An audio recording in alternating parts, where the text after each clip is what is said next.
Hello,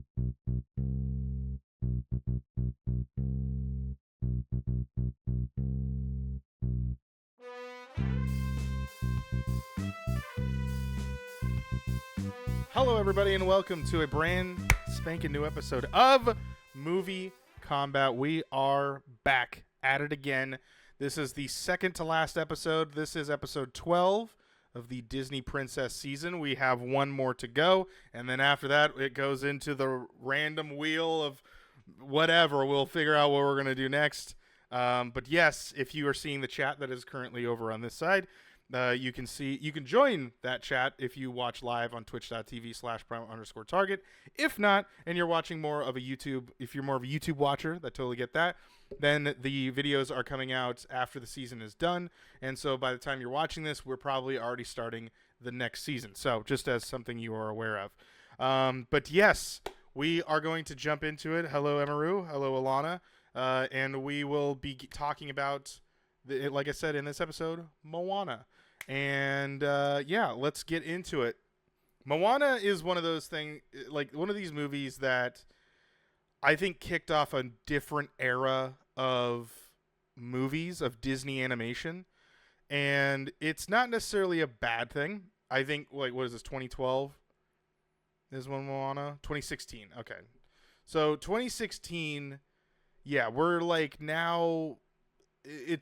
we haven't got quite into the last of the, like, I would say the before COVID. I think COVID kicked off a different era. I think that was the COVID era, which is like Turning Red and all those other movies. And then like after that, I think kind of changed a lot of things. Disney Animation's 3D animation, I think at this point was still kind of risking certain things of like making characters look different, and they have their own unique style. Like Moana and Maui obviously look completely different. Like they maybe have they don't even have the same eyes because she's a Disney princess. So that's the thing, is like all of the characters really have their own unique vibe to each of who they are. Whereas nowadays, I think a lot of those characteristics kind of get soul sucked. But that's a different time, different conversation for a different time. This still has that uniqueness, and that it's a story that I think a lot of us want more of, where it's like, hey, like, yeah, let's get more of a, I don't know. I always look at Moana as being an American princess, because she's Polynesian, but she's Hawaiian. So it's like, I don't know. I kind of want more of that, because I think that it's cool to see our own stories being told. And so to see Moana as that kind of that representative, that's really awesome. As well as obvious representation of who she is as a character as well. Has that same vibe as Merida did as well, because you have a character that really doesn't have a love interest. She's not looking for a prince. She is her own thing. There is a running joke with how this all kind of, like how Moana is being a princess. And what's interesting is the fact that they make fun of it both movies. Because like in the second movie, I picked it up because it's very obvious and blatant that Maui actually talks about how, like, oh yeah, we'll tell that to other people or whatever, whatever. He makes a reference because she says she's not a princess. And in this movie, they also say it, they throw out the line, and it's very quick. And you haven't seen Moana 2. Well, we'll see it eventually. That was my only reference to that. Because in this movie, he says that as well, where he's like, okay, princess. And then he's like, I'm not a princess. And then she tries to explain, I am the daughter of the chief, but I am not a princess. Like, I'm just a chief in waiting kind of thing. Which I didn't really, I didn't know, like, that you don't get that title. But I don't know what classifies you as a princess, or if they actually do give that title out. So it's very interesting. But, yeah, but they do classify her. She is classified by Disney. Not this. I didn't come up with this list. She is a Disney princess. She may not be in the story, but she is technically, as a list that Disney has put out, there are 13 official ones, she is number 12. So that's how that all works out. You can take it up with them if you agree with that Moana is not a princess. Technically, Mulan is not a princess. So this is the second time that two characters, we have two characters now in this series that one does not classify herself as a princess and one is flat out not a princess. So very interesting. Very interesting. Okay. So, but I don't know. The visuals of this movie are amazing. Obviously, they focused on water in this, and you can see sort of the same worked on hair mechanics that they did with Moana, or with Merida, and so Merida's hair is kind of in this a little bit. They were able to kind of, they already had done that, so they were working on it with this one, and then obviously they focus more on the water, and the water visually looks great too. And yeah, I am missing some of the chat, so here, let me check in here. Lana said, Tangled, Brave, and Moana are their own era, and then 2020 is another era. Yes, I would agree with that. And Katie, how's it going? Fresh, how's it going? So yeah, I think that with just how, and obviously, like, you know, you can tell by the animation of this, it looks a lot better than Tangled. I think obviously Tangled came out several years before this, but with their first attempt at 3D animation, and now we're into this era of 3D animation where I think this is like the Disney knows what they're kind of doing now animation with 3D, and it looks great. Like, the visually, they all have very fluid movement and very expressive faces, which make their personality stand out a lot more. I think this definitely, I don't know, it comparing this to Tangled already, you could see the difference of the growth between then and now. Obviously, Tangled was a few movies ago, and if you don't remember, Brave is a Pixar movie, so it's a bit different on how that was presented, because Pixar didn't need to necessarily do certain things on the checklist. This movie has to do a lot of the things on the checklist, meaning they need to have songs, which is how I am going to go into the couple things here. 1, 2, 3, 4. 4 things I always go through every single movie that we've done this far, and that is the songs, when we see her, when we see the villain, and when the first song is sang on screen. It can't just be like a song playing. It has to be characters start mouthing words and singing in the movie. There were 6 songs in this movie. Pretty standard, like comparing it to the rest of the other princesses. It's either 7, there's like 1, 9, because that's from Snow White, 8 because of Little Mermaid, but there's 6 and 7s, a 4, and then obviously Brave kind of broke it with 1. But nevertheless, that's kind of how we get with Moana. We get about an average amount of that right there. I like how in Moana they follow the Polynesian culture because technically she isn't a princess, but rather a chief's daughter. I think it is highlighted because later on in the Polynesia culture, their monarch was set up like the Western world. I kind of find it similar to Pocahontas. Interesting. Yeah, no, I could see that. Yeah, because I don't know when that sort of titleship would have had that classification, and it could have been when like the British started to have their influence with Hawaii, and that could have had that sort of like, hey, if you're a chief and she's your daughter, ergo you're a princess. And they're like, I suppose. We don't know, we don't ever classify. I don't know, maybe that was how it worked out. But yeah, that's interesting. I'd be curious to know when they decided that the classification would have either started, or if we just gave them that title of like, hey, if you're the daughter of this person, you are a princess. That's just how it works. So call yourself that. And that's probably more likely how that all worked out. But yeah, knowing how the British kind of do things. But nevertheless, we go into when we see Moana for the first time. I clocked her in at about 3 minutes and 25, 6, 7 seconds.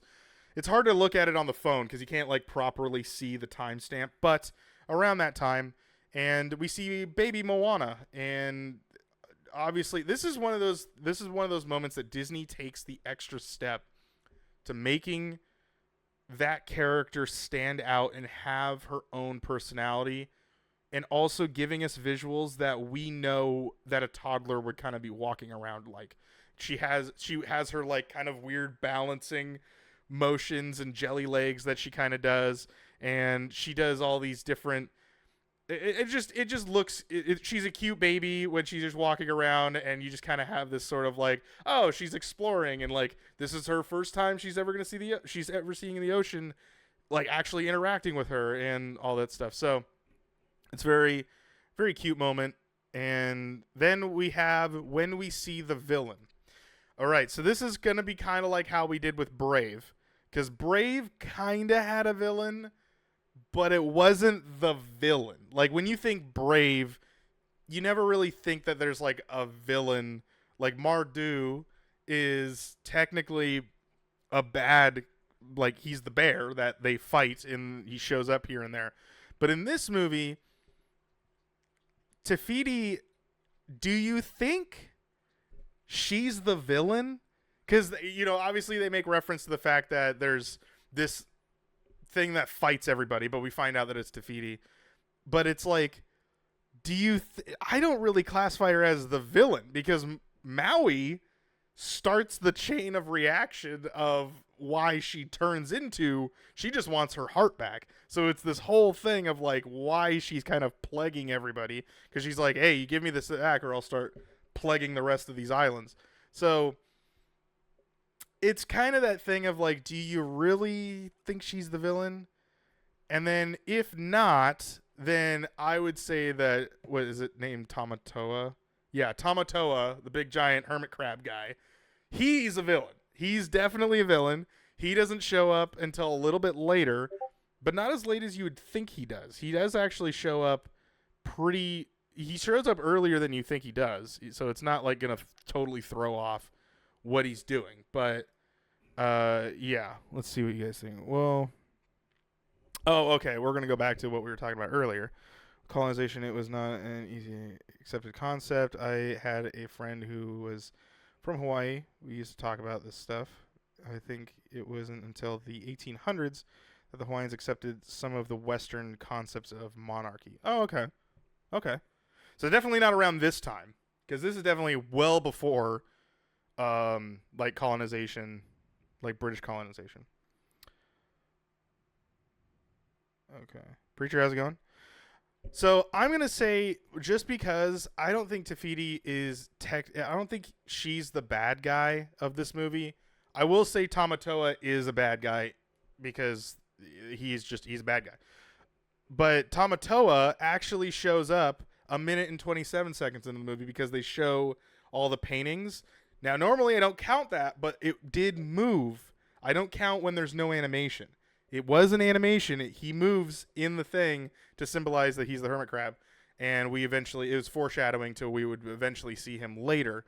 So there you go. A minute and 27 seconds is when we see Tamatoa, which I love Tamatoa. The hermit crab, sang by Jermaine Clement, I believe. And he was from Flight of the Conchords. Funny guy. So I just like that character. So.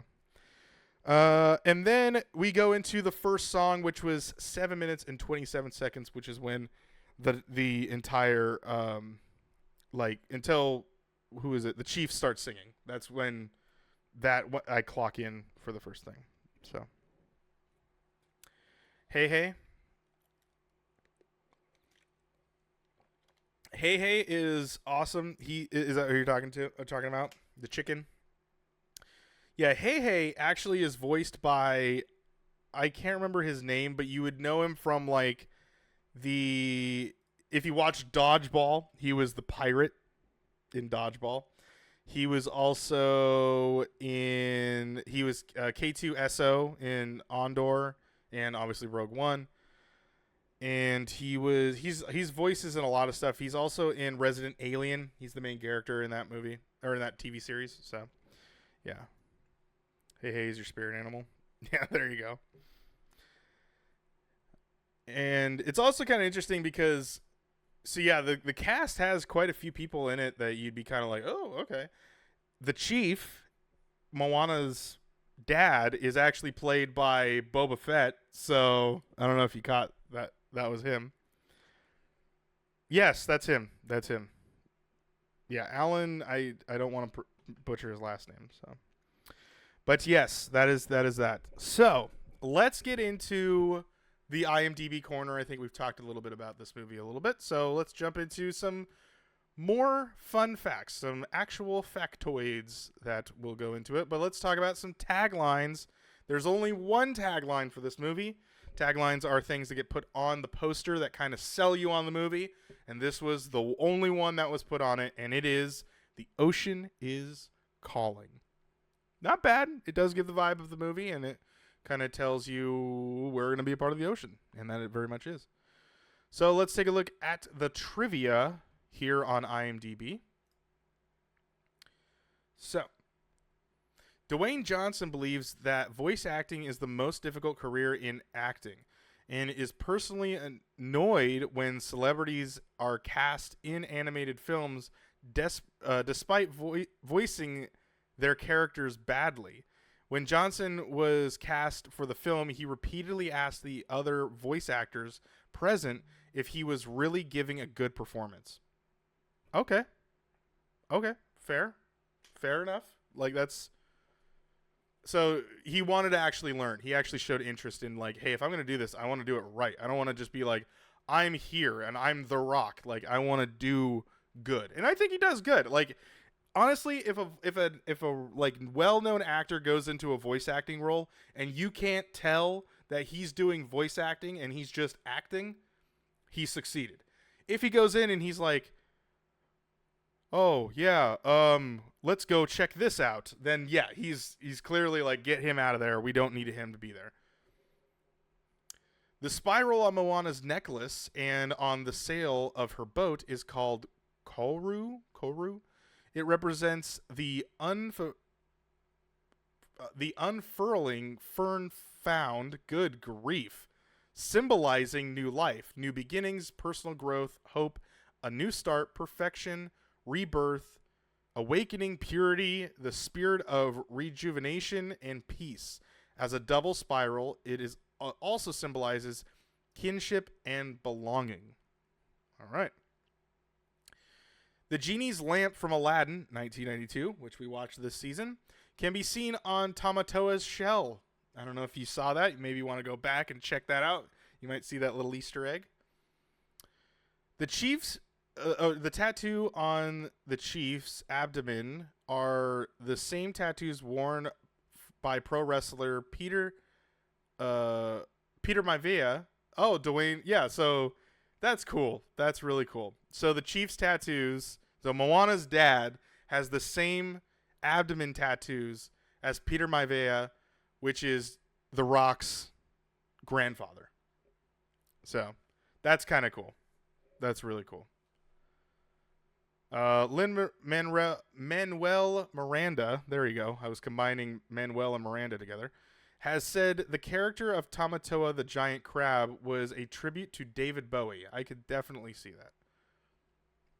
Alan Tudyk, the guy that you like, is the only main cast member who isn't of Polynesian descent. All other main cast members are of at least partial Polynesian or New Zealand descent. Tudyk is American, having been born in El Paso, Texas. Well, there you go. Directors John Musker and Ron Clements, who we have heard their names said several times over this season, researched for months and immersed themselves in the Polynesian culture to make the film respectable to Polynesian culture and mythology. All right, we'll do one more. The original idea was for the film to branch away from the Disney princess template and focus entirely on Maui, with the story a loose. Oh my gosh. Hold on. Conglomeration. There it is. Of a few legends about him, the crew traveled to Polynesia and became so fascinated with the culture that Moana was created as the new focus of the character, or new focus character. Interesting. So originally, Moana wasn't even a part of it. And then they were like, yeah, let's actually make a princess movie. And so then they did that. Okay, now I got to know what the heck this is. Although, this is the last one. Although it's a computer animated film, Maui's tattoos are hand drawn. This is the first full length Disney animated feature since Winnie the Pooh in 2011 to feature pure hand drawn animation. Interesting. So they actually did include, but it was because Maui's tattoos. So that was hand drawn. The rest of it's 3D. So there you go. There are a lot more facts, so make sure you check out that if you want to see what's going on with IMDb. There's some cool, fun facts about that. Let's take a look at some other stuff. Let's see. Release date was 11/23/2016, so November. Budget was $150 million estimated. Grossed in U.S. and Canada $248.8 million. I would say they made their money back perfectly fine. They and that was just here. That's just U.S. and Canada. Opening weekend, U.S. and Canada, they made $56.6 million.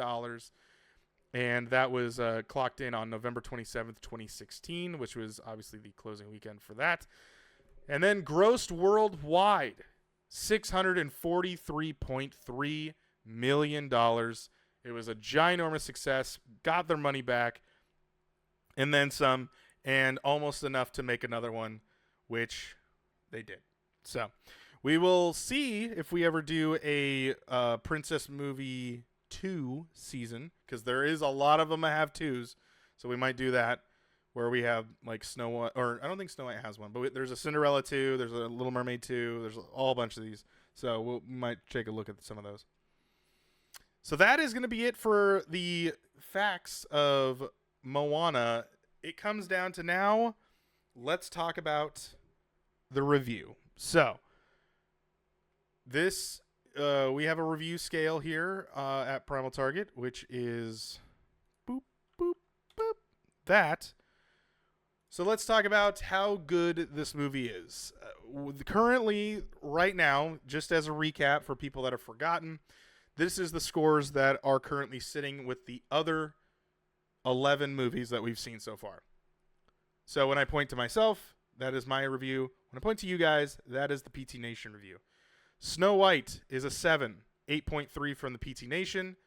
Cinderella, 8.1, 8.6, 8, 8.5, 8, 8.2 for The Little Mermaid. Beauty and the Beast, 9, 9.3. Aladdin, 9.3, 9.3. Pocahontas, 9.4, 9.8. Mulan, 9.5, 9.1. Princess and the Frog, 8.9, 8.1. Tangled, 9.4, 9. Brave, 10, 9.7. So, with that said, do I feel that this movie, I have to always start with Snow White, and because actually, unfortunately, it's the bottom of the barrel right now, which is a 7. So, 7, is it better than a 7? I would say it's better than 7. Cinderella at an 8.1 for me. I do think Moana is definitely better than an 8.1. It's better than an 8. It's better than an 8. Is it better than a 9? That's where we get into that talk, which is a must-have movie. Because one step below that would be Marvelous. I definitely think it is above an 8, like a solid 8. It's definitely above a solid 8. But the movies that I'm seeing that are sitting at 9s, which is Beauty and the Beast at a 9, I would say it's better than Beauty and the Beast. So I'm going to put it in the 9s. Aladdin. Do I think Moana is better than Aladdin? That is a good question. So Princess and the Frog, I give an 8.9. I'm going to say it's better than that, but I obviously said it was better than Beauty and the Beast, so that's where that sits. This one's hard because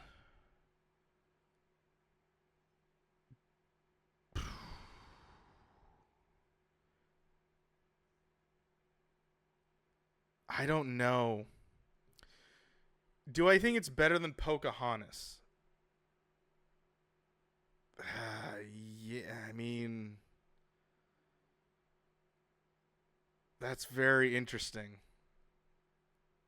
Because Pocahontas got 1 point higher only based on the meaning around that movie. Aladdin, I think, is a lot more fun. Because obviously Pocahontas is pretty serious. Mulan is at a 9.5, and I will tell you that right now, it is not better than Mulan. I do not think I can put it above a 9.5. Do I think it's better than Tangled, which is sitting at a 9.4? Pocahontas and Tangled are at 9.4. And do I think it's better than those two movies?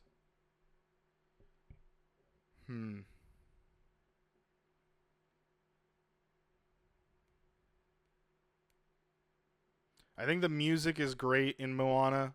I'd say it's better than Tangled's. I'd say it's better than Pocahontas. The animation's better, I would say, in a way as well. Story's a lot more fun. I'm gonna give it a 9.5. I think Mulan and Moana can very much sit next to each other for different reasons. I think I can say I would give them 9.5s, but Moana I'm gonna give a 9.5, and that will be my official 9.5 out of 10 for the PT review. And then for you guys, let's see here. Okay, let's get the old calculator out. All right, so we got a 10 from Preacher. We got a 9.9 from Katie. We got a 9.6 from Preacher, or from Fresh, sorry. A 10 from Alana. A 10 from Emaru. And then divided by 1, 2, 3, 4, 5. 5, that is a 9.9. 9.9 from the PT Nation. So there you go. There you go. It didn't get a 10, but it got pretty damn close. Got pretty damn close. What was the no for? I got to know what the no's for.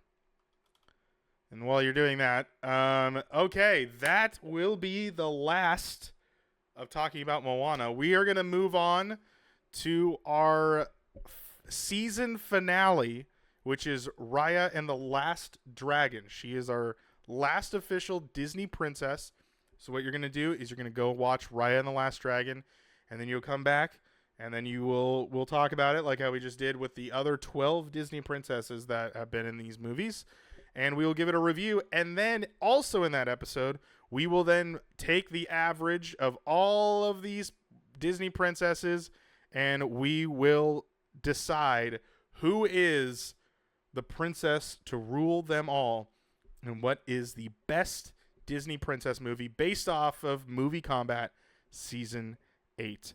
So that is going to be it for this episode. Thank you guys so much for watching. Thanks to everybody that joined over here. And I will see you guys in the next episode. Good night, everybody.